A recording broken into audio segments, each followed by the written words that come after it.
Hey everyone, it's Fox from modelmaking.guru here. Time for a new build. The U-boat commission is done, pretty much. That's just going to be going off hopefully shortly.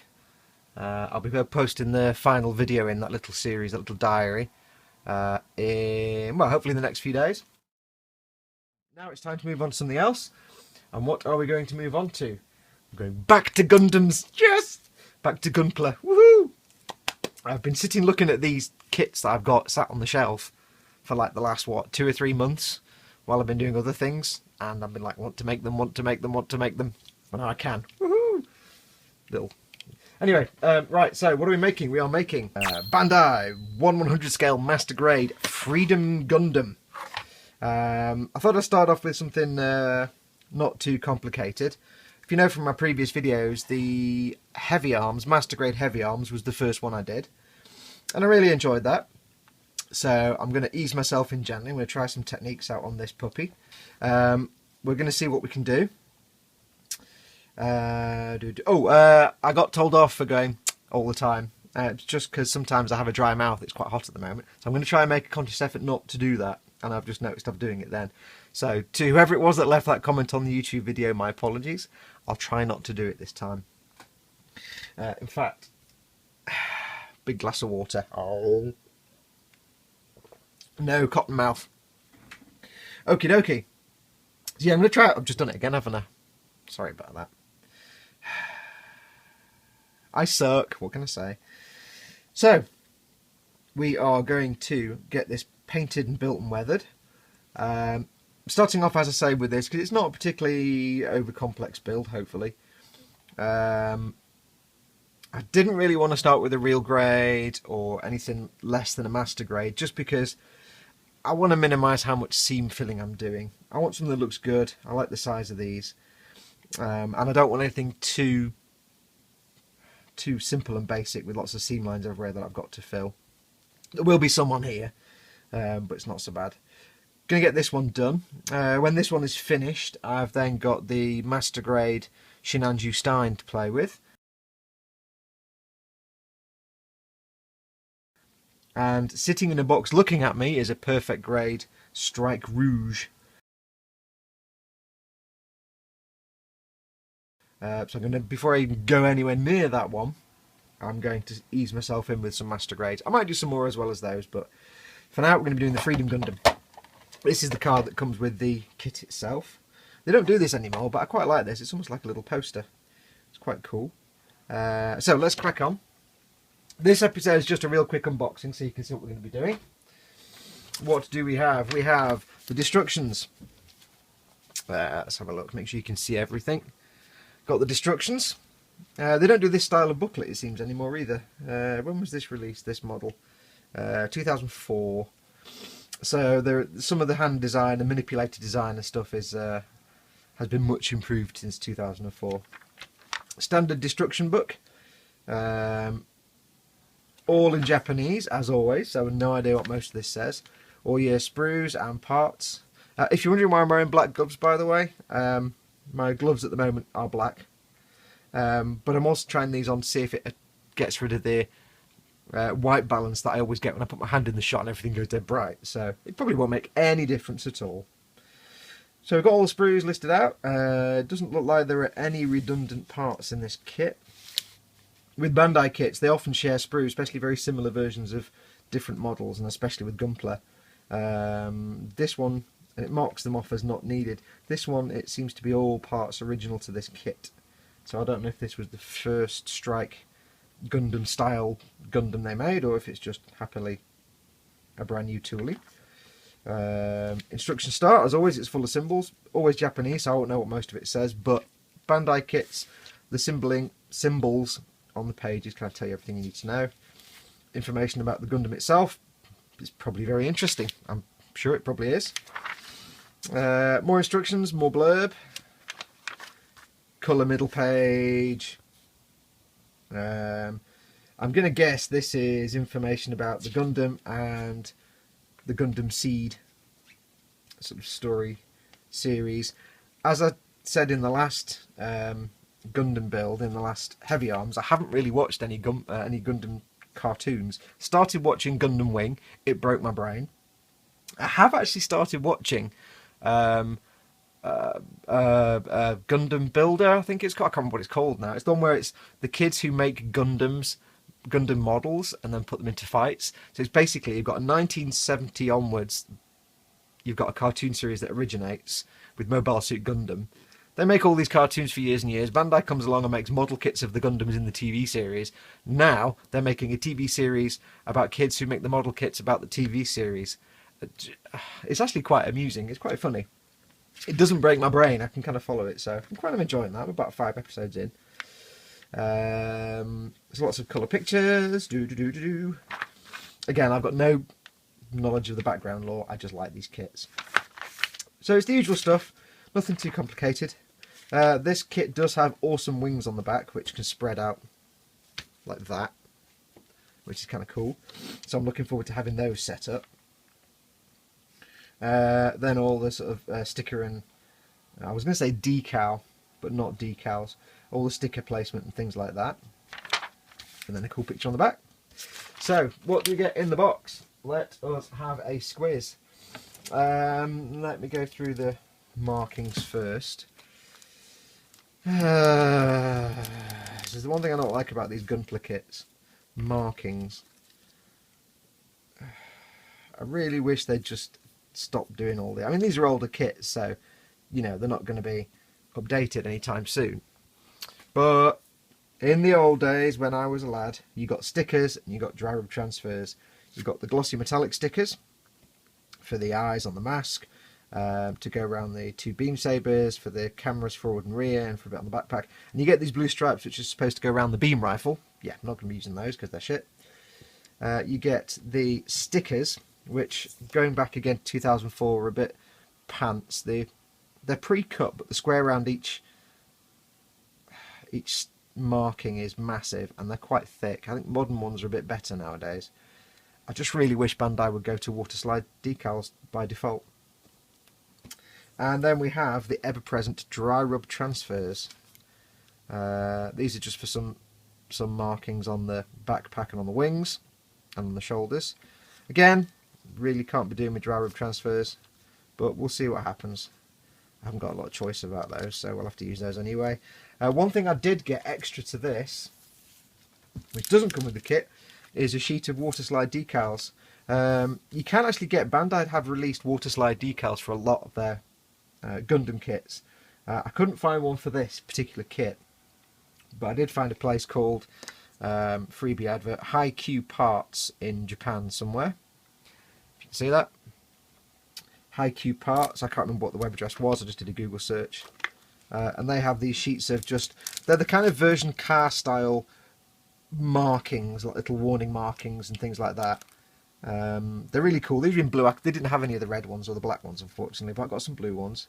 There's millions and millions of them. They're all water slide, and there's actually text. The little bits on Bandai water slides where it's just little squares to suggest writing. This is actually writing, and if I use my space helmet of viewing, you can actually read the majority of these. I think most of them basically say no user serviceable parts inside. That's just, I don't know why they give you a second sheet with the same things on. I don't quite know why. So I'll probably put a few of these. These will last me quite a few kits, and some of these will be going on other builds as well, like the Falcon, Millennium Falcon and things like that. They're just really nice little information decals. I'll probably get some more as well. So that's the markings. What else do we have? We have the parts themselves. I'll whiz through quickly. You get a display base. Yes. One issue with this kit that I've noticed, reading and watching things, is it's very back heavy. Put the backpack on, it's really hard to pose. Thankfully, it comes with a display stand. And I know Bandai sell their action bases and other display bases, but I really wish more of the kits came with their own display stands. Quite a nice stand as well. What else do we have? We have the polycap sheet. There's not too many of them, actually. Polycap sheet. We have some dark... Ooh. Pull the camera off, why don't you? Hang on, let me just adjust my camera, because I just knocked it. We have dark blue parts. This is the worst plastic in the world on on Gunpla. I told a lie, so this isn't the second Gunpla I've made, it's the third, because I did a quick and dirty Strike Gundam. This stuff is horrible. When you try and get this off the sprue, the little gate marks that are left behind, you try and trim them down, unless you're super careful, they just leave white marks, and then it's just... So if you're not painting it, it's going to look terrible. There is some undergating, actually, which isn't too bad. Sometimes they'll undergate them, the little gates here will go underneath, where it's not going to be seen, so they do that, but... Yeah, I mean, I'm going to be painting this, so I'm not really too fussed, but if you weren't painting this, that's a horrible colour. Horrible, horrible colour. Grey inner frame parts, as always. I think these are ABS. One thing I did find, by the way, that I hadn't noticed before. On the instructions, when you see your list of sprues, it tells you which parts are polystyrene. It says there, PS, polystyrene. It tells you which parts are ABS. That's vital, because you have to treat ABS plastic in a certain way. So you got some internal pits and bobs. You have the parts for the legs. I'm kind of getting used to the way they do things on these kits now. Feet parts, and then the last one you have, what have we got? Back plates for the skirts. We have, I think, knee areas, thruster packs for the backpack, and also the beam rifle, which looks pretty cool, and will be ended up being gunmetal and will have lots of colour on it. So there you go. I love the way they do this. It's just awesome. We have the clear part for the mask inside the head, right way up. We have the sort of collar area. We have parts for the I can't remember what it's called now. It's basically a massive long gun that folds up and sits on the hip. I don't know if it's just called a beam rifle, but it's a big ass gun, let's just say that. Red parts for accenting, and my favourite bit of any Gunpla kit, part of the V-fin. I love the V-fin. What else do we have? This bright blue is actually not as bad as the dark blue. Again, from other kits I've built, from the other two kits I've built, the heavy arms and the... I think it was the Impulse Gundam, it was a real grade, it was a high grade. It wasn't brilliant, but anyway. This stuff's not so bad. When you're trimming the nubs off this, it's kind of doesn't go all white and discoloured. So if you're not painting your Gunpla, this is quite a nice colour. Parts for all the wings. I'm doing the thing again, I do apologise. I will try and filter that out. So I won't make that noise if I can avoid it.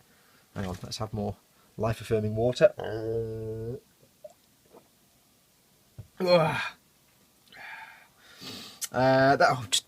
you know? I can't not do it. I'm going to really try hard. I really can't remember who the commenter was, but I'm trying hard. Anyway, what have we got? We have wing parts. We have parts for the waist. Don't know what they're for. Probably shoulder. Foot parts. My favourite part of any Gundam, apart from the V-fin, is the feet. And we also have more wing parts. This isn't the anniversary kit by the 30th anniversary one, so it doesn't have the clear parts. The 30th anniversary version of this kit has clear armour parts, so you can see inside. We have the white parts, or slightly off-white. It's hard for me to tell if these are all ever so slightly off-white, or if they're white and off-white. I think there's some slight variation, but they're not just solid white. They're all slightly off-white. So you've got shoulders, you've got parts, you've got the cover for the beam rifle. Now I like this. This will quite nicely fit on top of the beam rifle and cover up a big chunk of seam line, so I like that. This is where that blue stripe sticker would go, but we're not doing that. We're going to paint that. Arms, ankle guards. I'm going to call them ankle guards from now on. I know in my last Gundam build I was saying what are they called. I'll just call them ankle guards.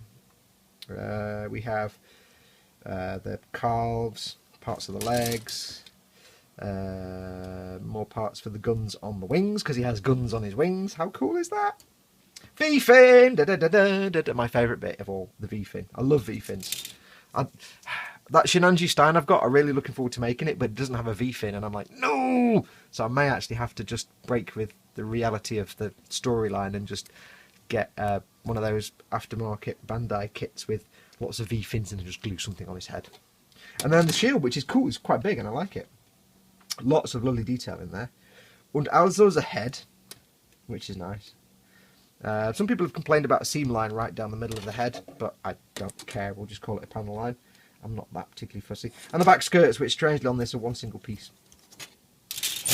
So the only other sprue left is the beam saber sprue. It's the old style, really thin beam saber effect part.